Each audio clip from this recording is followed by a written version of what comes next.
Leading our news this week, the National Cattlemen's Beef Association is active in the effort to restore the rightful place of lean beef in the proposed 2015 U.S. Dietary Guidelines for Americans. These guidelines are produced by the federal government every 5 years, and they set the pattern for school lunch and other federal feeding and nutrition programs. This time around, the advisory committee only included lean meat as a footnote in the recommendations. However, those recommendations can still be revised. They're currently being reviewed by Secretaries of Agriculture and Health and Human Services before being made final early next year. NCBA's Washington staff reports that there are a number of problems with the committee's recommendations. The advisory committee decided to include an entire chapter on sustainability and really kind of making the effort to tell Americans to eat more of a plant-based diet in terms of sustainability, therefore instead of meat. Our challenge with this is that the advisory committee doesn't have the expertise, nor do they have the jurisdiction to go into topics like sustainability, so it's inappropriate.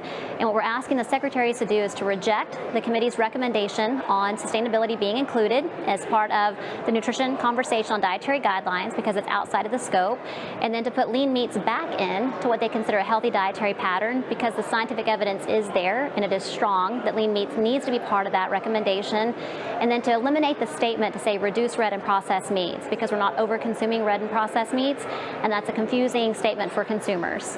This is in process for the year 2015, and we are asking, providing input to the Secretary of Agriculture and Health and Human Services that we want beef, lean meat, red meat in the dietary guidelines, and we want them to remove comments that have been made by the science panel on sustainability. And we're taking that message to our legislators too. I think we have a lot of recognition from our membership of what's going on, but more importantly, we're getting a lot of recognition from members of Congress that what the Dietary Guidelines Advisory Committee did was wrong because they did not look at the science, and we need to make sure we do everything we can to put beef back on the plate. Now, the best thing that we can do right now, that everybody watching can do right now, is to submit comments.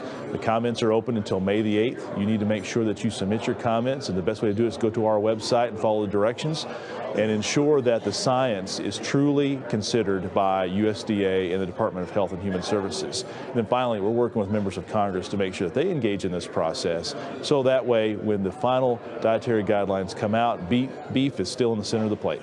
Now that that recommendation is out there, the secretaries can reject it, they can accept it, or they can modify it. So this is really when the membership side of NCBA steps up full force, and then we're able to utilize a lot of the science that's been submitted. Some of it's checkoff funded, some of it is not checkoff funded, and we're able to go back and pull that information to say, wait, you don't have the evidence, the advisory committee, to make these claims that you're saying about lean meat and red and processed meats. So this is why we think the secretaries need to reject your considerations and then use the science to say put lean meat back in to the overall healthy dietary pattern.